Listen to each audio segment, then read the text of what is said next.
Welcome to Oxford News This Week. I'm Elgin Nichols. And I'm Terry Stiles. In this week's news, an Oxford Village councilman resigns, the Oxford Rotary Club spends holiday cheer, and an OHS grad turns architectural features into a coloring book. Stay tuned. Learn more about these stories and others. The Oxford News begins right now.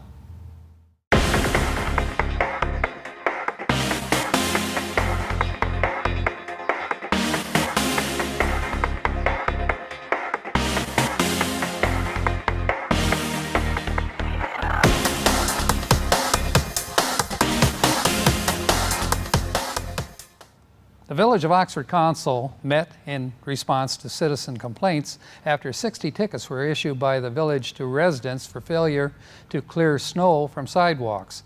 Council voted 3-1 to begin the process of amending the 3-month-old ordinance that prompted those citations.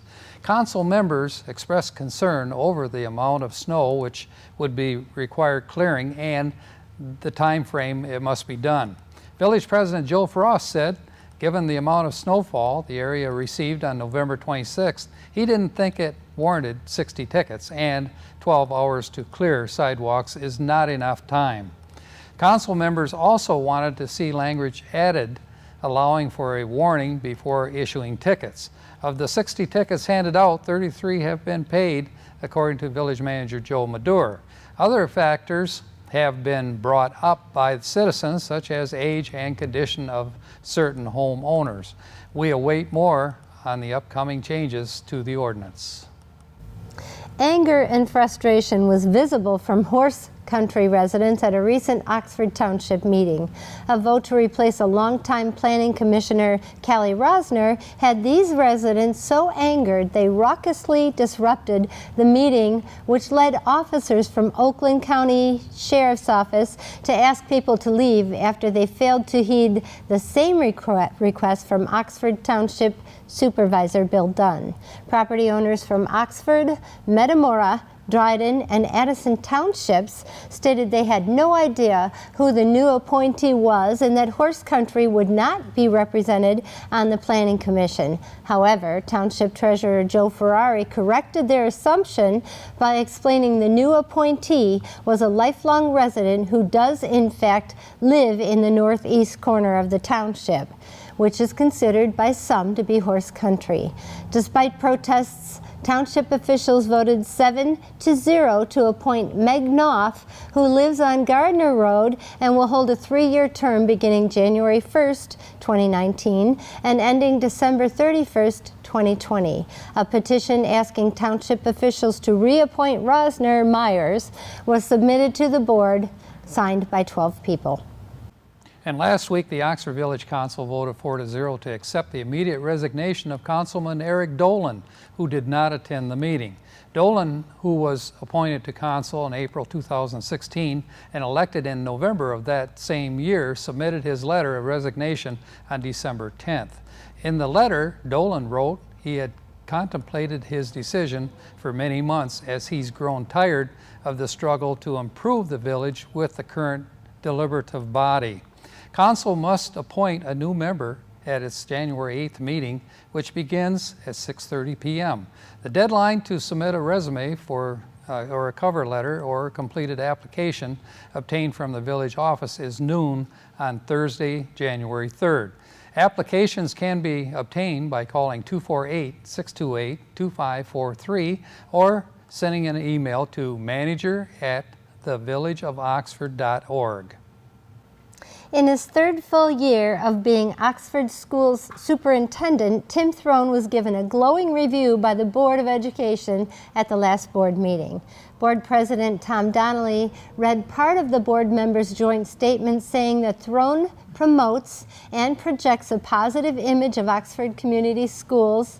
In addition, improved student performance, positive survey data from stakeholders, increased enrollment, positive relationships with community leaders, and a growing fund balance are all indicators of a highly effective superintendent, and they thanked him for that.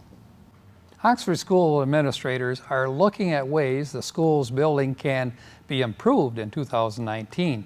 Assistant Superintendent of Business and Operations Sam Barna presented a few of those projects to the board. Bids were provided for a partial new roof at the high school, air conditioning units in all of the elementary schools, as well as new carpets, lighting, and ceilings in some of the buildings. Aside from the minor updates, the board voted to spend $65,000 on a new scoreboard for the OHS swimming pool. $35,000 was donated by Oxford Bank. There will be an additional cost for installation. The district expects the total to add up to around $70,000 when completed. Even with the high price tag, many of the board members voted approval of the addition. Oxford School is trying to close quickly on the 13-acre of land adjacent to the Oxford High School and secure the $500,000 purchase by December 31st. But that might not happen. The district is trying to close on the property by that time for tax and cost purposes. If the district cannot close on the property by the year's end, it will pay taxes for the property next year, and as the purchase agreement lists, December 31st as the deadline, could look at paying more than the agreed upon $500,000. Throne said he will continue to update the board about the purchase as information becomes available to him. The board will meet again on December 18th, or had met again on December 18th at the Lakeville Elementary School. For the second straight meeting, the Oxford Village Council last week postponed making a decision as to whether marijuana-related business would be prohibited or allowed in light of the drugs on December 6th legislation. Village Attorney Bob Davis says there is no hurry. Nobody can open one up or even apply because the state hasn't set up their regulatory system as of yet. Council voted 4-0 to set the issue aside until its January 8th meeting as officials continue to gather information. As it does every year, the Rotary Club of Oxford invaded the high school's Performance Arts Center for a few hours to celebrate the Christmas season with a luncheon. Around 100 people showed up to enjoy the lunch and desserts made by the Oxford School nutrition team. Members of the school's National Honor Society chapter and leadership class assisted with the event. Part of the jazz band and combo played familiar holiday songs, and everything was enjoyed by everybody. Jeff Morrison, an Oxford resident and 1977 graduate of Oxford High School, couldn't help but notice the detailed and slightly medieval architectural figures sitting on buildings that watch the city below. He started taking pictures of the gargoyles and Greek figures that sit atop the buildings and is printing a book with the Wayne State University Press called Guardians of Detroit, Architectural Sculpture in the Motor City. The book will debut on March 4th, but in the meantime, he's releasing a coloring book based on the book called Guardians of Detroit. More of Morrison's work, as well as the option to buy the coloring book online, can be found at his website, Guardians of Detroit. That must be .com. That's It .com. doesn't say up there, but I think that's .com. What a cool thing. If We you folks have more chase it down, artists. you'll find it. Just bring his name up, but we've got more artists in this community. It's wonderful. Just want to mention, this is the season again for people to be civil to one another. Yes. It's sad to see that event happened at the township, that the accusations were being thrown around. And also, when you leave a position, you don't need to trash the people that have to stay. And I'm really disappointed to see that kind of thing. I find that happens on the national level as Yeah, well as the local it does. level. And I think there's enough blame to go around to everyone. Well, When yeah. you look at it. Absolutely. Everybody is accountable for the decisions that they make and the actions that they make. And this guy over here doesn't need to sit and say, it's your fault I'm leaving because you're making the wrong decision or whatever. Everybody makes their own decisions and they need to leave it alone. You don't need to instill doubt in the public for the people that are still left in And- whatever position one colleague left. I just really don't think it's necessary. I know that we've had that happen here. We've had a couple people leave and trash OCTV, and there's no reason for that. You know, if they were disgruntled or they weren't happy or it just didn't, sometimes we just don't get along. But if we don't, there's no reason to trash the people that Well, everyone knows that you were stayed. pretty much, on the village council as president, and when a vote was taken, you didn't always go the way you wanted it, Right. but you always accepted the vote of the That's majority. right. And when you leave, do it with courtesy. I Just think take that's your a good toys thing. and go home. Take your toys and go home. Yep, and let the other people deal with the issues that are Yep. coming up in the future. That's right. 'Tis the season to be kind. Yes, very and so kind. have a happy New Year. Hope you had a Merry Christmas. You'll see us on Christmas Day. This will be a new newscast. Yep. But other than that, hope you had a good Christmas and a safe New Year. Jingle, jingle. That's all I can say.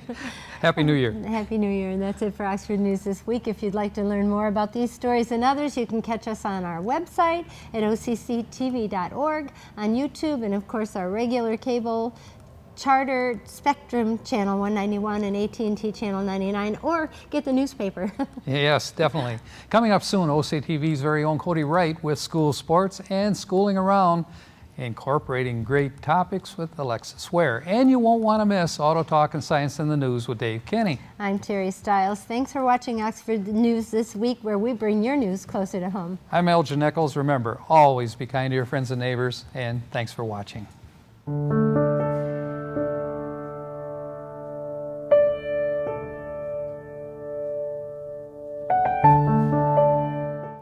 Welcome to Science in the News. I'm Dave Kenny, and these stories are taken from the publication New Scientist. In our first story, there's a new dwarf planet in our solar system, and it's the most distant one we've ever discovered. The tiny world, formerly known as 2018 VG18, but nicknamed Far Out, is about 18 billion kilometers away, roughly 3.5 times the distance to Pluto. A team of astronomers discovered Far Out using the Japanese Subaru telescope in Hawaii. Solar system objects like this are found by looking at a series of images of the same spot in the sky for any dot that appears to be moving in comparison to the background stars. I said far out when I discovered it, and it's very far out object, said team member Scott Shepard at the Carnegie Institute for Science in Washington, D.C. We don't know much about far out yet because of its extreme distance. The images show that it's about 500 kilometers across, big enough for it to be called a dwarf planet. It also appears to be in pinkish color, which might indicate that it has an icy surface. More observations of this tiny world should help us pin down an important detail: its orbit. The strange orbits of similar distant objects have led astronomers to hypothesize that they might be pushed around by a huge planet on the outer edges of our solar system. This as yet unseen object has been dubbed Planet X. If Far Out's orbit is similarly warped, it might help us narrow down our search for the elusive planet. In fact, the astronomers found Far Out while searching the sky for Planet X. It could further show that there is a planet out there, but that has to wait until we know the orbit, says Shepard. But the orbit is likely over 1,000 years long, so it's going to take several years of observations to really determine what it is. And back on Earth, a smartphone app can diagnose anemia from the color of a person's nails in a photograph. The condition, in which there are low levels of hemoglobin or too few healthy red blood cells, affects over 2 billion people. If untreated, it can lead to severe fatigue, heart problems, and complications in pregnancy. Tests usually require blood samples and specialized equipment. So, Wilbur Lamb at Emory University in Georgia and his colleagues sought a simpler alternative. Previous studies have shown that the degree of paleness in some tissues, including fingernail beds, is a reliable indicator of how anemic someone is. The team developed a phone app that allows users to check for anemia by photographing their fingernails and tapping the screen to show where the nails are in the image. Pretty smart guys. In our last story, when the first humans go to Mars, they may want to bring lichens with them. Because lichens are mini ecosystems made of both fungi and algae or bacteria, they are particularly good at surviving the extreme conditions on Mars and could even be used to produce rocket fuel in space. Kyriakos Katsabasis at the University of Crete in Greece and his colleagues subjected lichen to brutal conditions similar to those seen on Mars, with no water, temperatures as low as minus 196 degrees Celsius, and low oxygen levels to see how they would survive.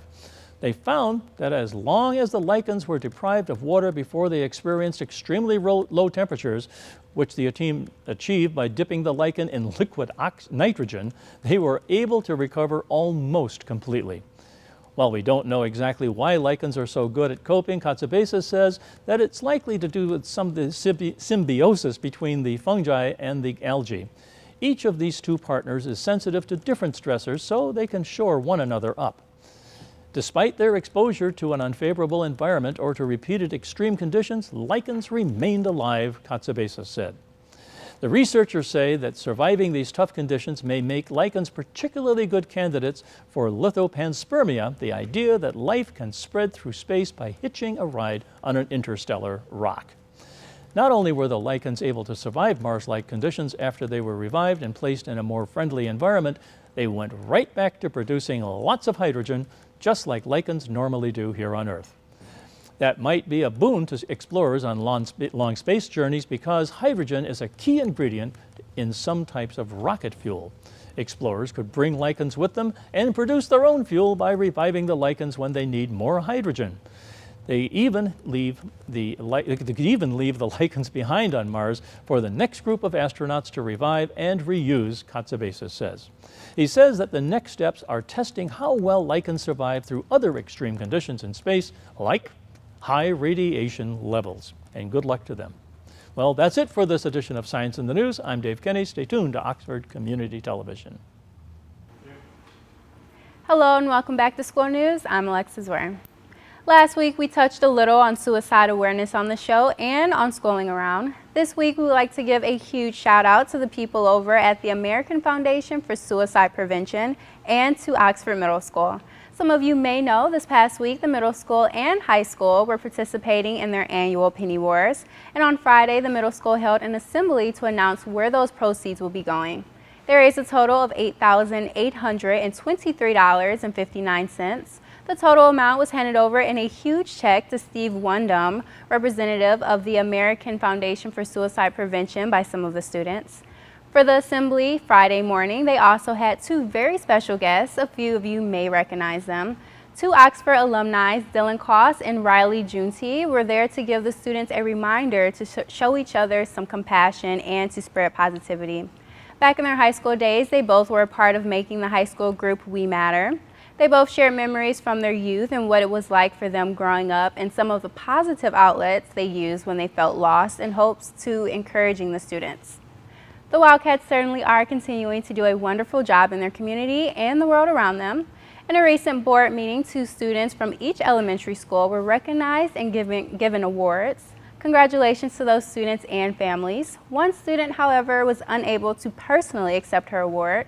She was on her way to Mexico at the time of the meeting, but the administration had nothing but wonderful things to say about first grade Lakeville student Sophia Bobera. Take a look at some of those kind words.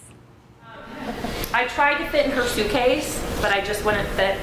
She went to Mexico today. So we have here on behalf of Sophia Ybarra Fernandez, Mr. Ybarra. So Mr. Ybarra, if you could wave and be acknowledged. We decided to take a little bit different take about taking action. We selected some students that take action each and every day by what they do, how they act in school, and they just basically just do the right thing. Sophia is one of those little first graders that is wise beyond her years. She is an old soul, a definition of an old soul. She speaks fluently 2 languages, Spanish and English, and she's helped me out on so many occasions. Translate if there was a small issue on the playground. She works as my interpreter. She truly is wise beyond her years. Her teacher, Miss McDonough, states, Sophia truly has a heart of gold. She is naturally kind and caring to each and every day. She maintains a positive attitude with everything that she does and everyone who she meets. She truly does. She's an amazing role model. She's always doing the right thing. Always. She always makes good choices and she always treats others with respect. Sophia possesses a wisdom that is truly beyond her years. So when Sophia sees this on video, way to go, Sophia.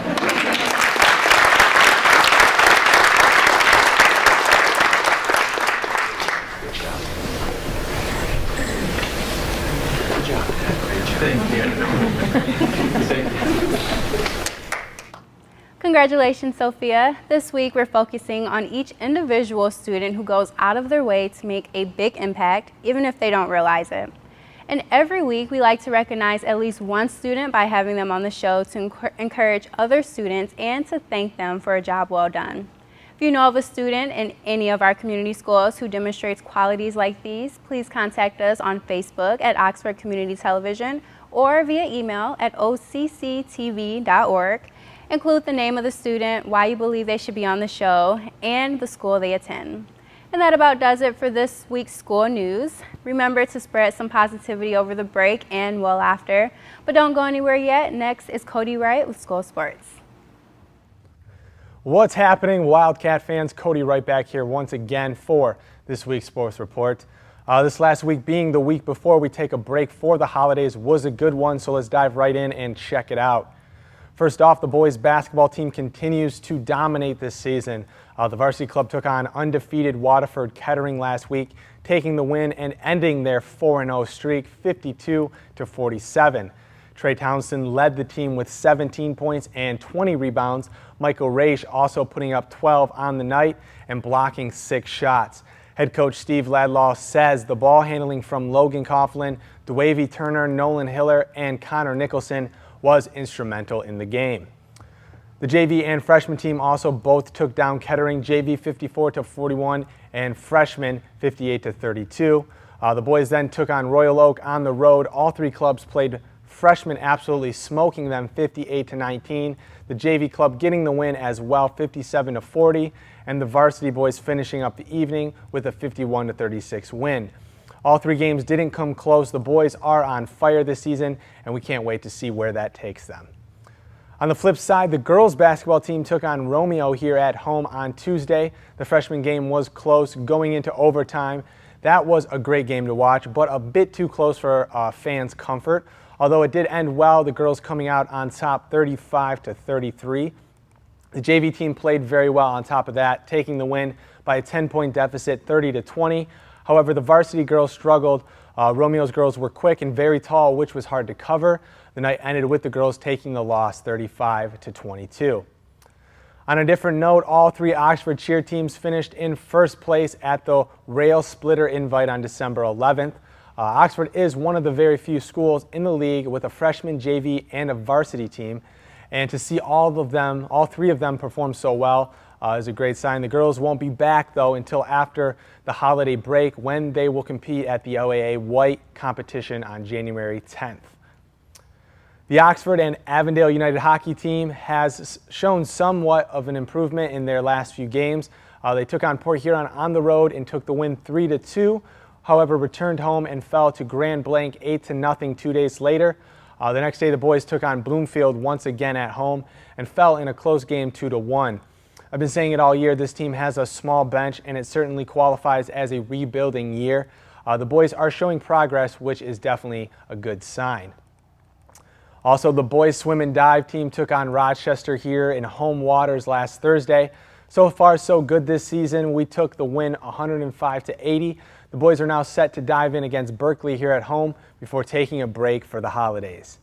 And last but certainly not least, both boys and girls bowling teams took on Clarkson here at home at Collier Lanes on Tuesday. Both clubs looking to fill big shoes from last year's.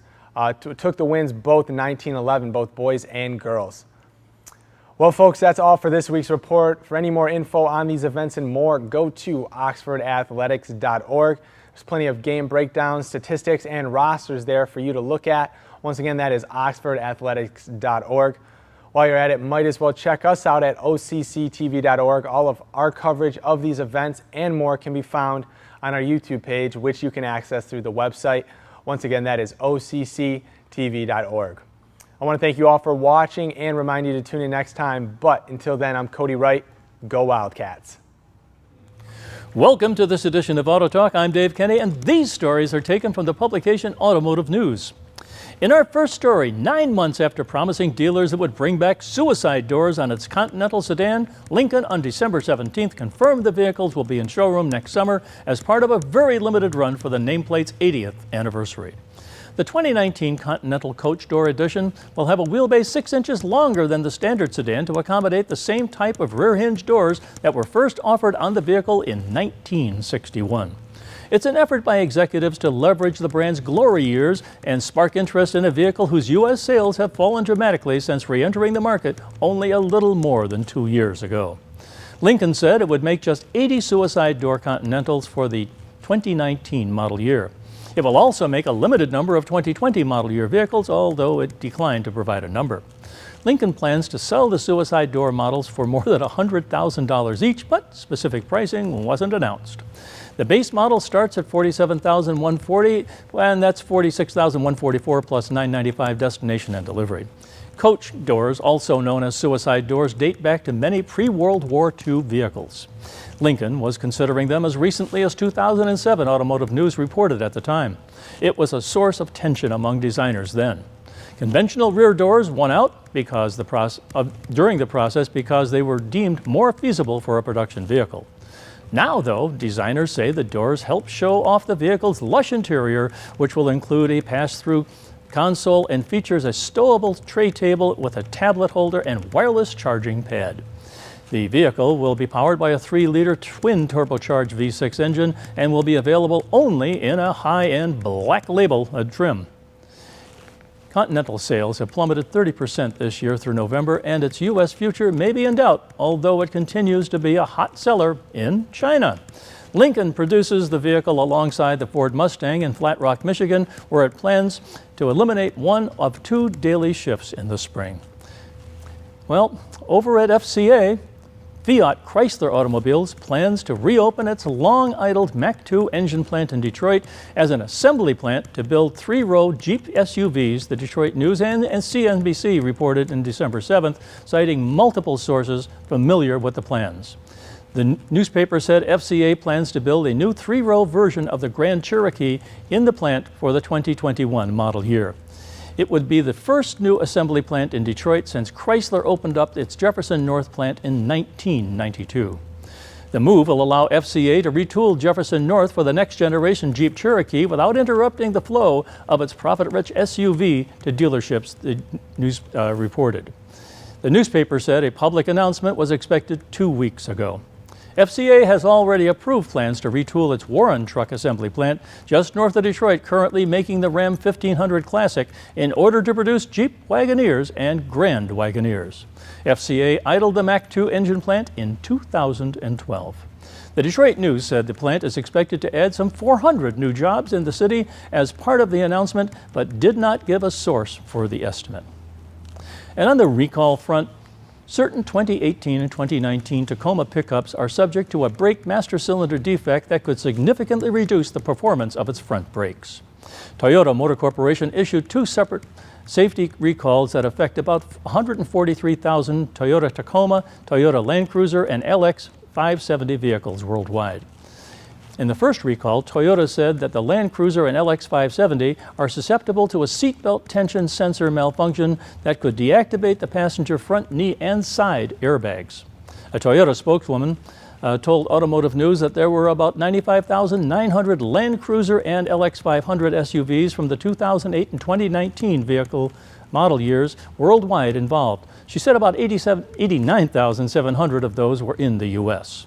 The automaker said it continues to work on a remedy for the problem and will notify owners by mid-February. In the second recall, the automaker said a brake master cylinder seal in the Tacoma can become damaged and over time leak brake fluid, diminishing the function of the front brakes. It affects about 47,000 Tacoma pickups from the 2018 to 2019 model years globally, with about 44,000 in the U.S. The Toyota spokeswoman said the defect is linked to a parts supplier but declined to name it. Owners will be notified in late January, and the spokeswoman declined to comment on whether the safety recalls have caused any crashes or injuries. Well, that's it for this edition of Auto Talk. I'm Dave Kenny, and as always, may the wind be at your back as you cruise down life's highways. Stay tuned to Oxford Community Television.